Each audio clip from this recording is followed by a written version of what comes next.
This is Brick Recap of a bunch of losers who enter a magical world with endless possibilities, so they do everything they can to be losers again.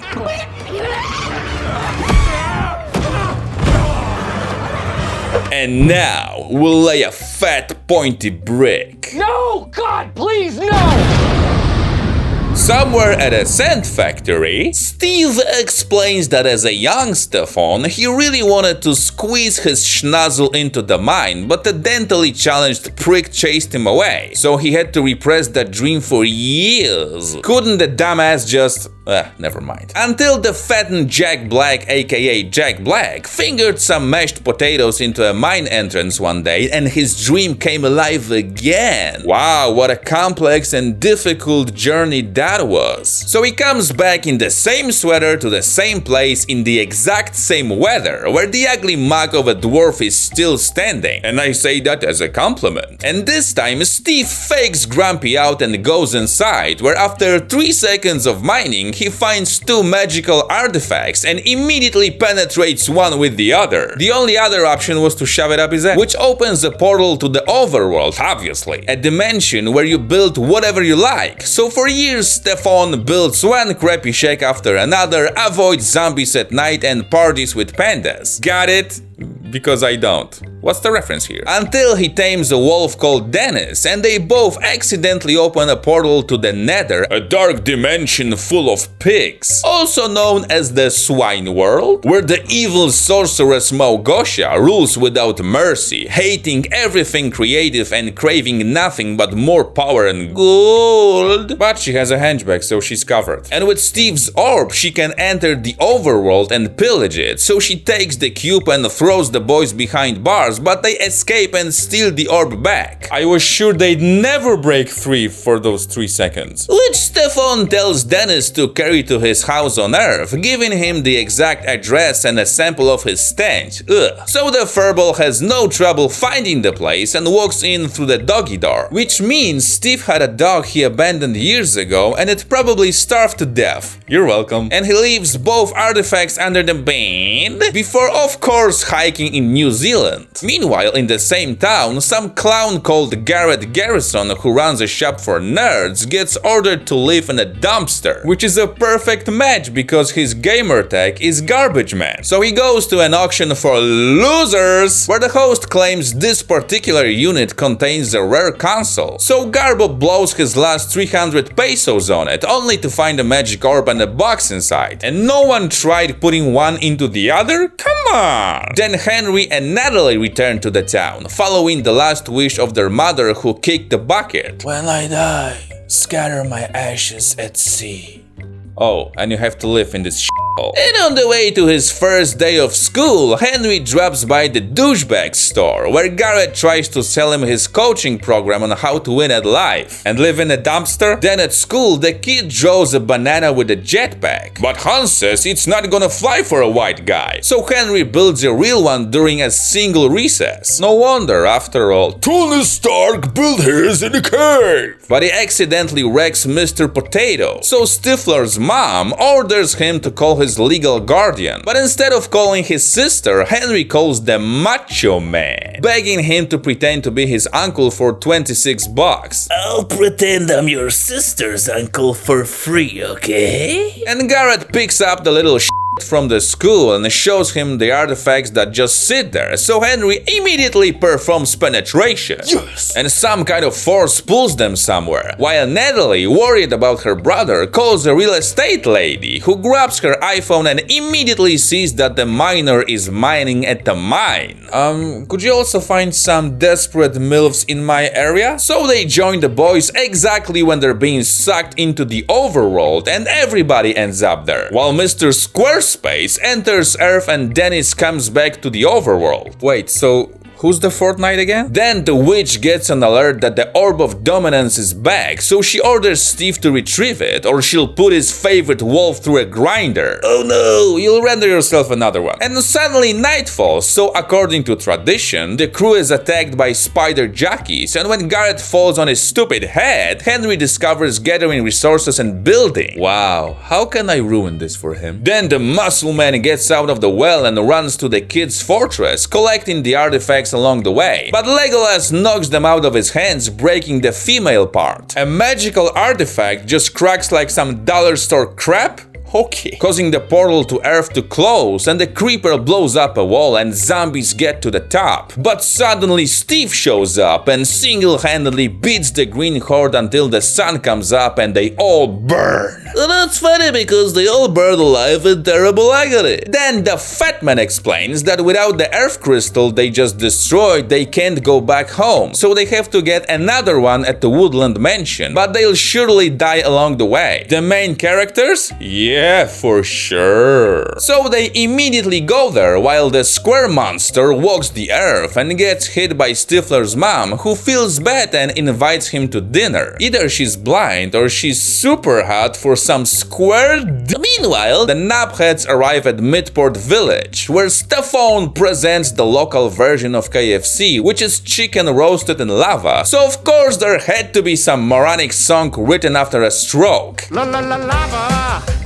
chicken. Because Jack Black always Jack Blacks. And when Steve himself can gobble down the piping hot chicken, Mr. Macho Man shows him how it's done, but in reality it isn't pleasant for him either. Oh, you don't want any more? Just spit it into Uncle's hand. And because Maugo Biash is spying on them, she sends General Changus to get the orb and kill them, handing him an extract from a netherworld so they don't zombify. One bottle for the whole team? How are they supposed to get wasted? Meanwhile, the crew goes into Steve's stash, where Garrett, still playing the tough guy, crafts some buckets and pretends that's what he was going for. Put it on your head, take a good run up and hit the wall, you On the other hand, Henry crafts a tater tot launcher on his first try! And Jack Black almost drops a log in his drawers. Create something amazing that is next level. And he's like that throughout the whole movie. The whole movie! Then Garrett gets him to admit that he's got bags of diamonds stashed in the redstone mines, and gives the shorty a born ultimatum. Either they stop her on the way, or he won't get the orb that Garrett stole from Henry, and without it, Steve won't free the wolf who's already free. When suddenly Chungus and the piglins show up, so the jealous muscle pushes in front of Stefan, launching his bucket nunchucks and knocking out the main character. Oh no, the table! Just to wave his buckets a little more and take a slap that folds him like a launcher, while the chicks bravely fight off the swine with shovels and hoes, and Henry shoots them with potatoes. Just add some sour cream, a little salt. Finally, the security golem backhands Chungus and Steve logs back into his brain, so the boys run off to the wall where Stefan hands out elytra wingsuits and Macho Man pushes Henry off, who after 3 weeks of falling suddenly starts to fly. Better after a terminal concussion than never. And when the garage goes after him, Steve realizes he can only count to 2, so he mounts the bigger friend, escaping the piglin fleet. And when a chance for mutual penetration presents itself, the boys blow each other's flutes and squeeze into a hole together. I couldn't pack any more innuendos there, sorry. Then Henry hits them from the side and they safely land in a puddle. And because Chungus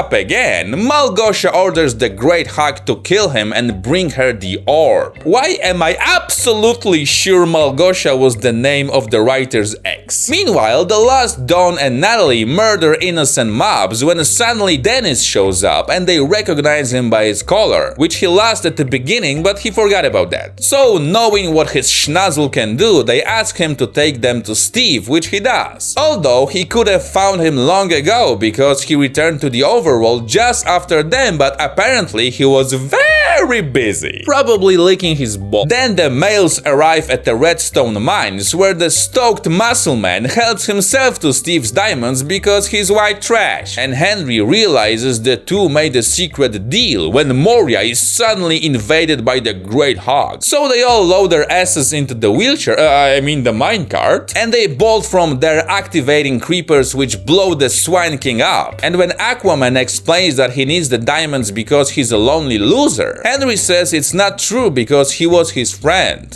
More like a random passerby, but I guess it's the same. After that, they arrive near the Woodland Mansion, and Steve pulls a miniature model from his asshole to map out the plan. When Garage admits to Henry that he stole the orb from him when he was crafting the Tat Launcher, although not a single shot even pointed to it, but okay. Then they make idiots out of themselves to distract the Guardians, and Henry makes it to the room with the goodies, where he finds the magical pen stand, while the knobheads get dragged into a ring where Garrett has to fight a baby zombie riding a chicken. Wait, does that mean the adult zombies are until Steve takes out the little with a salmon punch when Henry is cornered by Slenderman, but he manages to take him down with an axe and gets an ender pearl, so he digs straight through the floor and into the ring. I guess he can see the future. And the boys dash, but they're stopped at the bridge by Malgosha, who just takes the orb and orders them killed. So Garrett throws Henry like a bag of feces, and Fat Man jumps from a block of snot, but Macho Man suddenly decides to stay, asking for a song about his heroism. About the jacked idiot who dies for nothing?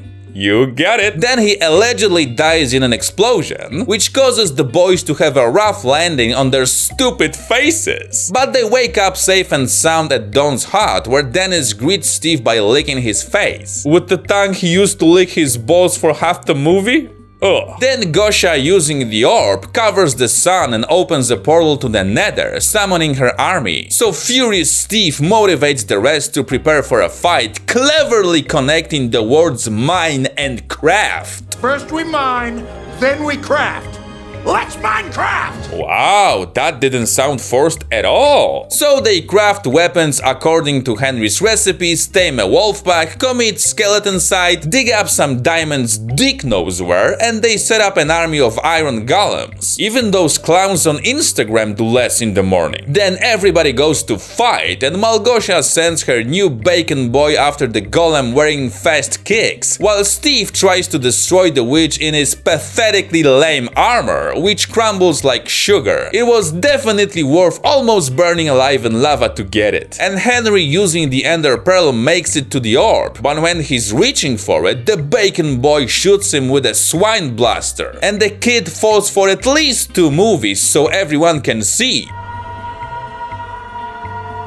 But suddenly he's caught by Garrett, who claims he survived thanks to a trick with a bucket and water. How exactly did washing your ass save you from an explosion? Then he insists that Henry poke a ghast in the anus and not ask any questions. So the balloon shoots at the orb and the sun comes up again, and the piglins burn alive, even losing their eyes. That's what I call family entertainment. And because the portal to Earth is open again and everyone except Steve wants to go back, he insists Dennis go with them, of course singing another pointless song he just made up. Go now, legendary wolf of my dreams. Ugh. But when everybody leaves Minecraft, Stefan changes his mind and goes back too. And from now on, Garrett's shop becomes the absolute center of everything for the main characters and a few minors. Then they make an arcade game no one will ever play. Don locks some animals in a mobile prison and calls it a zoo. Natalie conducts self-defense classes against guys dressed as pigs. Yeah, sure, why not? And the little turd finally builds a working jetpack, so everybody at school loves him. And after stabbing Aquaman in the ass, it turns out the villager speaks English now and marries the nutcase. While Steve knocks on the door of his old house, where some Alex invites him inside, knowing he came for the chest in the attic. He's about to get murdered. My honest rating of this movie is 6 out of 10. Let me know in the comments below what you'd like to see next on Brick Recaps.